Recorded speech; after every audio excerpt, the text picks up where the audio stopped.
வாழ்க வளமுடன். அனைவருக்கும் சிவகாரி அன்பான வணக்கம். இந்த வீடியோவில் எதை பற்றி பார்க்க போகிறோம், நிஃப்டி மற்றும் பேங்க் நிஃப்டி அடுத்த நகர்வுன்னு பார்ப்போம். அதுக்கு முன்னாடி சப்ஸ்கிரைப் பண்ணிக்கங்க. வீடியோ பிடிச்சிங்க லைக் பண்ணுங்கள், ஷேர் பண்ணுங்கள், கமெண்ட் பண்ணுங்கள். உடனுக்குடன் அப்டேட்டுக்கு டெலகிராம் லிங்க் டிஸ்கிரிப்ஷனுக்கு ஜாயின் பண்ணிங்க. சரி, வாங்க வீடியோக்குள்ளே போவோம். ஃபஸ்ட்டு நம்ம என்ன சொல்லியிருந்தோம் நடந்து பார்ப்போம். நம்ம என்ன சொல்லியிருந்தோம்னா, மார்க்கெட்டை பொறுத்தளவுக்கு ஃபஸ்ட்டு சப்போர்ட், ஃபஸ்ட்டு ரெசிஸ்டன்ஸ், இந்த ரெண்டு இடையில இருக்கும் மார்க்கெட் இருந்துச்சுன்னா மார்க்கெட் வந்து ஒரு சைட்வேஸுக்குள்ளே இருக்க வாய்ப்பு, இந்த ரேஞ்சுக்குள்ளே இருக்கும். எந்த டைரெக்ஷனில் பிரேக் பண்ணால் அந்த பக்கம் போக வாய்ப்பு அப்படின்னு சொல்லியிருந்தோம். ஆனால் பார்த்தீங்கன்னா மார்க்கெட்டை பொறுத்தவரை பார்த்தீங்கன்னா ஃபஸ்ட்டு சப்போர்ட் பிரேக் பண்ணி மார்க்கெட் கீழே வந்து திருப்பி, ஆனால் என்ன சொல்லியிருந்தோம், ஃபஸ்ட்டு சப்போர்ட் பிரேக் பண்ணால் மார்க்கெட் திருப்பி உள்ளுக்குள்ளே வந்துட்டு தான் திருப்பி இறங்கும் அப்படின்னு சொல்லியிருந்தோம். அதை போல் மேலே பிரேக் பண்ணாலும் கீழே வந்துட்டு மேலே போகும்னு சொல்லியிருந்தோம். ஆனால் என்ன பண்ணாங்க, ரெண்டு பக்கமும் பிரேக் கொடுத்துட்டாங்க. மார்க்கெட்டை பொறுத்தளவுக்கு கீழேயும் பிரேக்கு, மேலேயும் பிரேக்கு. அதுக்கப்புறம் இந்த லைன்லேயே தான் வச்சு முடிச்சிட்டாங்க. நம்ம இந்த ரேஞ்சுக்குள்ளே இருந்தாலும் மார்க்கெட் சைடுவேஸ்க்கு மாதிரி சொல்லியிருந்தோம். அதாவது மேலேயும் போக வாய்ப்பு, கீழேயும் போக வாய்ப்பு, அதுமாதிரி இருந்தாலே பெரும்பாலும் டைமிங்கெல்லாம் மார்க்கெட் வந்து சைடுவேஸ்லாம் இருக்கும். அதை பேஸ் பண்ணி நம்ம இந்த ரேஞ்சுக்குள்ளே சொல்லியிருந்தோம். அது கொஞ்சம் இறங்கி இந்த ரேஞ்சுக்குள்ளே முடிஞ்சிருக்கு ஃப்ரெண்ட்ஸ். சரி, ஓகே, பேங்க் நிஃப்டி பார்ப்போம். ஃப்ரெண்ட்ஸ், பேங்க் நிஃப்டி வச்சுருக்கேன். பேங்க் நிஃப்டியில் நம்ம தான் சொல்லியிருந்தோம், சப்போர்ட்டில் எந்த பக்கம் பிரேக் பண்ணுதோ அந்த பக்கம் மார்க்கெட் இறங்க வாய்ப்பும் மாதிரி. ஆனால் நிஃப்டியில் மேலேயும் பிரேக் ஆகிருந்துச்சு. ஆனால் பேங்க் நிஃப்டியை பொறுத்தளவுக்கு பார்த்தீங்கன்னா கீழே பிரேக் பண்ணாங்க. அதுக்கப்புறம் ஒரு சின்ன ஏற்றம், திருப்பி இறக்கும். நம்ம இந்த ஃபஸ்ட்டு சப்போர்ட் வரைக்கும் எதிர்பார்த்தோம், அந்த ஃபஸ்ட் சப்போர்ட்டோட ரீச் ஆகலை. அதுக்கப்புறம் பார்த்தீங்கன்னா ஃபுல் ரேஞ்சிலேயே மார்க்கெட் முடிஞ்சிச்சு. ஒரு நல்ல வாலடைல் மார்க்கெட்னு சொல்லலாம். அதாவது 51,500 51,800 இந்த இடத்துல ஒரு 2 தடவை, இந்த ரேஞ்சிலேருந்து கிட்டத்தட்ட ஒரு 3 தடவை போயிட்டு வந்துட்டாங்க மார்க்கெட். சரி, ஓகே ஃப்ரெண்ட்ஸ், திங்கக்கிழமை என்ன நடக்க வாய்ப்புன்னு பார்ப்போம். நம்ம இதில் இன்னொன்று சொல்லியிருந்தோம், இந்த ரேஞ்சுக்குள்ளே இருக்கும்போது மார்க்கெட் வந்து சைடுவேஸில் இருக்கும். அது ஏன் அப்படிங்கிற காரணம் சொல்லியிருந்தோம். மேலேயும் வாய்ப்பு, கீழே வாய்ப்பு, அந்த மாதிரி இருந்தாலே பெரும்பாலும் மார்க்கெட் வந்து ஒரு ரேஞ்சுக்குள்ளே இருக்கிற வாய்ப்பு அது எங்கிற மாதிரி நேற்று சொல்லியிருந்தோம். அதான் ஃபஸ்ட்டு சப்போர்ட்டுக்கு ஃபஸ்ட்டு ரெசிஸ்டன்ஸ் இடையில இருக்குன்னு சொல்லியிருந்தோம். ஆனால் அந்த ரேஞ்சில் இல்லை, அதுக்கு கீழே வந்து இந்த ரேஞ்சில் முடிஞ்சிருச்சு. ஏன்னா ஒரு கிளியரான இல்லை அப்படின்னு நேற்று சொல்லியிருந்தோம் நம்ம வழக்கமாகவே.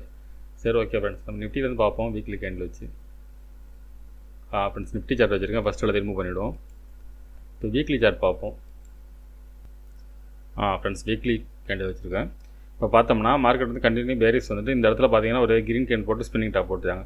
இப்போ இந்த ஸ்பின்னிங் டாப் என்ன சொல்லணும்னா, மார்க்கெட்டை பொறுத்தளவுக்கு ஸ்பின்னிங் டாப் ஹையை பிரேக் பண்ணால் மார்க்கெட் மேலேயும், லோவை பிரேக் பண்ணால் மார்க்கெட் கீழேயும் அப்படிங்கிற மாதிரி இருக்கும். ஆனால் பார்த்தீங்கன்னா பிரேக் பார்த்தீங்கன்னா மேலேயும் பிரேக் ஆயிருக்கு, கீழேயும் பிரேக் ஆயிருக்கு. ஆனால் க்ளோசிங் பார்த்தீங்கன்னா இந்த கேண்டிலுக்கூட மேலே தான் க்ளோசிங் வச்சுருக்காங்க. அதன்படி பார்த்தோம்னா இது புல்லிஸ்க்கான செட்டப் இருக்க மாதிரி தான் தெரியுது. நம்ம அடுத்த மூமெண்ட்ஸை பொறுத்து தான் ஃப்ரெண்ட்ஸ் சொல்லலாம். அடுத்த மூமெண்ட்ஸ் பொறுத்தளவுக்கு இந்த பேரிஸ் கேண்டோட லோவை, அதாவது இந்த இடத்த, அதாவது 24,070 அப்படிங்கிற இந்த ரேஞ்சை பிரேக் பண்ண பட்சத்தில் மறுபடியும் ஃபால்ட் இருக்கும். இது வந்து வீக்லி கேண்டோட பொறுத்து. ஆனால் வீக்லியில் எப்போ நம்ம புல்லிஸ் எதிர்பார்க்கலாம், இந்த கேண்டோட ஹை, இந்த பேரிஸ் கேண்டோட ஹையை பிரேக் பண்ணால் மேலேயும், லோ பிரேக் பண்ண திருப்பி கீழேயும் ஃபாலோ ஆகிறதுக்கு வாய்ப்பு தான் இது வீக்லி கேண்டில் சொல்லுது. நம்ம டே கேண்டில் பார்ப்போம்.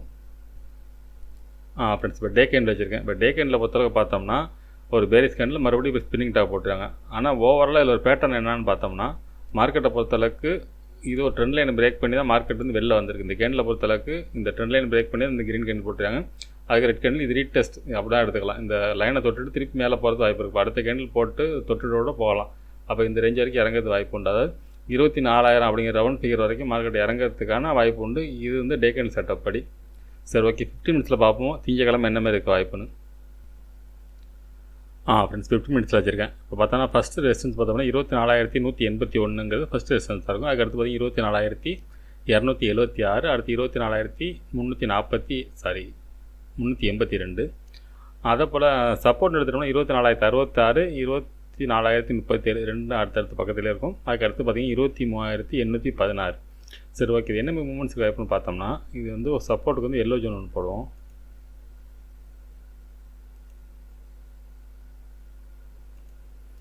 ஃப்ரெண்ட்ஸ், இந்த எல்லோ ஜோன் போட்டிருக்கேன். இந்த எல்லோ ஜோன் இருக்க வரைக்கும் தான் மார்க்கெட் வந்து ஸ்ட்ராங்கு. இதை ஒட்டு மார்க்கெட் இறங்கிடுச்சுன்னா மார்க்கெட் வந்து கண்டினியூ இந்த அளவுக்கு 23,800 வரைக்கும் இறங்கிறது வாய்ப்பு இருக்கும். இதுக்கான செட்டப் தான் இருக்குது. மார்க்கெட்டோட பாயிண்ட் ஆஃப் வியூவில் மார்க்கெட் வந்து ஒரு கேப் டவுன் இருந்துச்சுன்னா மார்க்கெட் டவுன் தான். ஒருவேளை மார்க்கெட்டில் வந்து ஒரு ஃப்ளாட்டாக இருந்துச்சுன்னா அதுக்கு மட்டும் டவுன் என்னன்னு பார்த்துருவோம். ஒருவேளை மார்க்கெட் வந்து இறங்கிடுச்சு, அப்போ ஓப்பனுக்கு கீழே கொடுத்துட்டாங்க அப்படின்னா மார்க்கெட் வந்து இந்த கேப்பை ஃபில் பண்ணிவிட்டு திருப்பி இதில் இறங்கிறது வாய்ப்பு இருக்குது. இதுதான் இந்த மாதிரி செட்டப். அதாவது இந்த எல்லோ ஜோனு கீழே வந்துருச்சுனாலே மார்க்கெட் வந்து ஒரு சின்ன சைடு போய்ட்டு திருப்பி இறங்கிறது வாய்ப்பு இருக்கும். இல்லை மார்க்கெட் வந்து ஃப்ளாட்டாக தான் ஓப்பனாக இருக்குது அப்படின்னா மார்க்கெட்டை பார்த்து இன்னொரு டேயோட ஹை பார்த்தீங்கன்னா high low, first support, second resistance, இந்த ரேஞ்சுக்குள்ளே இருக்கும் சைடுவேஸ். என்னோடய பாயிண்ட் ஆஃப் வியூவில் இந்த மார்க்கெட் இந்த ரேஞ்சுக்குள்ளே இருக்கிற வாய்ப்பு தான் அதிகமாக தெரியுது ஃப்ரெண்ட்ஸ். ஆனால் அதே சமயத்தில் நமக்கு எப்போ நம்ம புல்லிஸ் எதிர்பார்க்கலாம்னா, இந்த 24,382 பிரேக் பண்ண வச்சு நம்ம அடுத்தது புல்லிஸ் செட்டப் மாறலாம். அது வரைக்கும் நமக்கு என்ன தான் ஏறினாலும் இறங்கிறதுக்கான செட்டப் தான் நம்ம பார்க்க போகிறோம். மார்க்கெட்டை பொறுத்தளவுக்கு பேரிஷ் சென்டிமெண்ட்டில் தான் இப்போ இருக்குது. புல்லிஸ்க்கு எப்போ போகலாம்னா இது பிரேக் பண்ணால் தான் இந்த இடம் தாண்டணும். அதாவது 24,382ங்கிறது இன்னையோட ரேஞ்சு. இந்த ரேஞ்சு தாண்டினா மட்டும் தான் அடுத்தடுத்து புல்லிஸ் பற்றி யோசனை பண்ணலாம். அது வரைக்கும் என்ன தான் மேலே பண்ணலாம் இறங்க தான் வாய்ப்பாக இருக்கும். இதில் இந்த எல்லோ ஜோனை பிரேக் பண்ணால் பெரிய ஃபால் சொல்லலாம். அப்படி பண்ணாத பட்சத்தில் இந்த ரேஞ்சுக்குள்ளே இருக்கும். அதாவது என்ன ரேஞ்சுனா டேயோட ரேஞ்சு. இதுக்குள்ளே இன்சைடு கேண்டில் போகிறதுக்கு வாய்ப்பு இருக்க மாதிரி தான் என்னோட பாயிண்ட் ஆஃப் வியூ தெரியுது. சைடுவேஸ் இருந்து இன்சைட் கேண்டில், அதாவது ஸ்பின்னிங் டாப் அந்த மாதிரி ஸ்டைலில் ஏதாவது கேண்டில் போகிறதுக்கு வாய்ப்பு இருக்கும், டே கேண்டில். சரி, ஓகே, பேங்க் நிஃப்டி பார்ப்போம். ஃப்ரெண்ட்ஸ், பேங்க் நிஃப்டி வச்சுருக்கேன். ஃபஸ்ட்டு இடத்துல ரிமூவ் பண்ணிவிடுவோம். இப்போ வீக்லி பார்ப்போம். Friends, bank Nifty weekly candle வச்சுருக்கேன். வீக்லி கேண்டில் பொறுத்தளவுக்கு இது பார்த்திங்கன்னா நல்லா க்ளோசிங் நல்லா தான் வச்சுருக்காங்க. மார்க்கெட்டை பொறுத்தளவு நல்ல ஒரு க்ரீன் கேண்டில் இருக்குது. அதுக்கு ஹையில் தான் வச்சுருக்காங்க. ஆனால் நிஃப்டி பார்த்திங்கன்னா லோவில் வச்சுருப்பாங்க. ரெண்டாவது ஒரு ட்ரெண்ட் லைன் பார்த்திங்கன்னா இந்த ட்ரெண்ட் லைன் பிரேக் பண்ணல. இந்த ரேஞ்சுக்குள்ளே தான் மார்க்கெட் இருக்குது. இது பிரேக் பண்ண அந்த வீக்லியை பொறுத்தளவுக்கு இது பிரேக் பண்ணால் மட்டும் தான் அடுத்தது ஃபால்னு சொல்லலாம். அதாவது இந்த கேண்டோட லோகோ கீழே, அதாவது பார்த்தோம்னா எவ்வளோ வரும்னா 50,350 to 300 இல்லை இந்த ஹேமரோட கீழோட வச்சுக்கலாம் நம்ம. 50,300 இல்லை 250 கீழே பிரேக் பண்ணால் மட்டும் நம்ம அடுத்தது ஃபால் எதிர்பார்க்கலாம். அதுக்கு இடையில பார்த்திங்கன்னா மார்க்கெட்டை பொறுத்தளவுக்கு இந்த ரேஞ்ச், அதாவது 52,500க்கும் இந்த 50,500க்கும் இந்த 2000 பாயிண்ட்ஸ்குள்ளே இருக்க தான் வாய்ப்பு அதிகம். இது வந்து வீக்லி கேண்டிலோட செட்டப். எப்போ வந்து இந்த 52,500 பிரேக் பண்ணுறது அதுக்கப்புறம் மறுபடியும் புல்லிஸ் எதிர்பார்க்கலாம். இப்போ நம்ம டே கேண்டில் பார்ப்போம். ஃப்ரெண்ட்ஸ், பார்த்தீங்கன்னா டே கேண்டில் வச்சுருக்கேன். அந்த டே கேண்டில் இதே ட்ரெண்ட் லைன் செட்டாக தான் வரும். இதில் பார்த்தீங்கன்னா கொஞ்சம் நாளைய மார்க்கெட் பார்த்தீங்கன்னா ஒரு ரேஞ்சுக்குள்ளே தான் இருக்குது. நம்ம கிளியராக பார்த்தோம்னா அந்த பாக்ஸ் போட்டால் கிளியராக தெரியும் உங்களுக்கு. இந்த ரேஞ்சில் தான் மார்க்கெட்டை பொறுத்தளவுக்கு இந்த எப்போ இந்த பாக்ஸ் விட்டு வெளில வருதோ அதுக்கப்புறம் அந்த டைரெக்ஷன் தான் மார்க்கெட் போக வாய்ப்பு. அது வரைக்கும் இந்த ரேஞ்சுக்குள்ளே தான் இருக்கிறது வாய்ப்பு. அப்படி பார்த்தோம்னா இன்னும் இந்த பாக்ஸுக்கு இவ்வளோ தூரம் வரது வாய்ப்பு இருக்குது. அதாவது 50,500 வரைக்கும் இறங்கிறது வாய்ப்பு இருக்குது. இது டே கேண்டில் மாதிரி டே கேண்டில் செட்டப் படி. ஆனால் இதில் அந்த டே கேண்டில் படி ஒரு மைனர் ட்ரெண்ட் லைனோட போடலாம். இப்படி போட்டோம்னா இந்த ரேஞ்ச் வரைக்கும் வரது வாய்ப்பு இருக்கும். அதாவது 51,200 இந்த ரேஞ்ச் வரைக்கும் வரது வாய்ப்பு இருக்கும். இது டே கேண்டில் செட்டப். இந்த எப்போ இந்த சைடுவே செட்டப் போட்டு வெளில வருதோ அதுக்கு மார்க்கெட்டில் வந்து நம்ம பெரிய ஏற்றத்தையோ இறக்கத்தையோ பார்க்கலாம். அது வரைக்கும் பேங்க் நிஃப்டி பற்றில ஸ்ட்ராங்குன்னு தான் சொல்லலாம். இதுக்குள்ளேயே தான் இருக்கும். சரி, ஓகே, 15 மினிட்ஸில் பார்ப்போம் திங்கக்கிழமை நடக்க வாய்ப்புன்னு. ஃப்ரெண்ட்ஸ், 15 மினிட்ஸ் வச்சுருக்கேன். இப்போ பார்த்தோம்னா ஃபஸ்ட்டு ரெசிஸ்டன்ஸ் பார்த்தோம்னா 51,862, அடுத்து 52,063, அடுத்து 52,396. சப்போர்ட்னு எடுத்துட்டோம்னா 51,495, அடுத்து 51,318, அடுத்து 50,922. சரி, ஓகே, இது என்ன மாதிரி மூவ்மெண்ட்ஸுக்கு வாய்ப்புன்னு பார்த்தோம்னா மார்க்கெட்டை பொறுத்தளவுக்கு இந்த ஃபஸ்ட்டு சப்போர்ட்டை பிரேக் பண்ணாமல் இந்த ஹையை பிரேக் பண்ணிச்சுன்னா மார்க்கெட்டு மேலே போகும். அதாவது ஃபஸ்ட்டு சப்போர்ட்டை பிரேக் பண்ணக்கூடாது, பண்ணாமல் ஃபஸ்ட்டு ரெசிஸ்டன்ஸ் இந்த இடத்துல பிரேக் பண்ணால் மட்டும்தான் மேலே, அதுக்கு இடையில வாய்ப்பு கிடையாது. இந்த ஃபஸ்ட்டு ரெசிஸ்டன்ஸ் பிரேக் பண்ணிச்சுன்னா இந்த 52,396 வரைக்கும் போகிறதுக்கு வாய்ப்பு இருக்கும் ஸ்ட்ராங்காக. ஒருவேளை இந்த ஃபஸ்ட்டு சப்போர்ட்டை பிரேக் பண்ணிடுச்சுன்னா மார்க்கெட்டை பொறுத்தளவுக்கு இது பிரேக் பண்ணக்கூடாது. ஒருவேளை இது கீழே வந்துச்சுன்னா மார்க்கெட் வந்து செகண்ட் சப்போர்ட்டுங்கிறது ஸ்ட்ராங் சப்போர்ட்டாக தான் இருக்க வாய்ப்பு அதிகம். இந்த இடத்த சப்போர்ட் எடுத்தால் இந்த ரேஞ்சு தான் இருக்க வாய்ப்பு இருக்கும், இதுக்குள்ளே இருக்கும். இந்த இடத்த பிரேக் பண்ணால் மட்டும்தான் மார்க்கெட்டில் ஃபால் இருக்கும். இந்த 51,318 இல்லை 300க்கு கீழே இருக்கும் பட்சத்தில் மார்க்கெட் வந்து இந்த ரேஞ்ச் வரைக்கும் வரது வாய்ப்பு இருக்கும், 50,922 வரைக்கும். ஆனால் என்னோடய பாயிண்ட் ஆஃப் வியூவில் செகண்ட் சப்போர்ட்டுக்கும் ஃபஸ்ட்டு ரெசிஸ்டன்ஸுக்கு இடையில தான் மார்க்கெட் இருக்கிறது வாய்ப்பு தான் ஃப்ரெண்ட்ஸ் அதிகமாக தெரியுது. ஒருவேளை மார்க்கெட்டில் ஒரு கேப் அப் இருந்துச்சுன்னா அந்த 52,063 பிரேக் பண்ணால் தான் மேலே போகும். ஒரு கேப் அப் இருந்தால் திருப்பி கீழே வர தான் பார்க்கும். கீழே வந்து இந்த இடம் தொட்டால் தான் மார்க்கெட் அப்சைடு போக வாய்ப்பு இருக்கும்.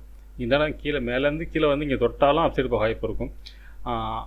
ஆனால் ஃப்ளாட்டாக இருந்து தொட்டுச்சுன்னா ஒரு நல்லா மார்க்கெட்டில் மூமெண்ட்ஸ் இருக்க வாய்ப்பு இருக்க மாதிரி தெரியுது. மார்க்கெட் வந்து கேப் அப்போ கேப் டவுனோ இல்லாமல் ஃப்ளாட்டாக இருந்துச்சுன்னா ஃபஸ்ட்டு சப்போர்ட்டை பிரேக் பண்ணாமல் மேலே போகிறதுக்கு வாய்ப்பு அதிகம். பேங்க் நிஃப்டியை பொறுத்தளவுக்கு அப்சைடு போகிறதுக்கான வாய்ப்பு தான் அதிகமாக தெரியுற மாதிரி இருக்குது. நிஃப்டியோட ஸ்ட்ராங்காக இருக்கிறது பேங்க் நிஃப்டி தான்.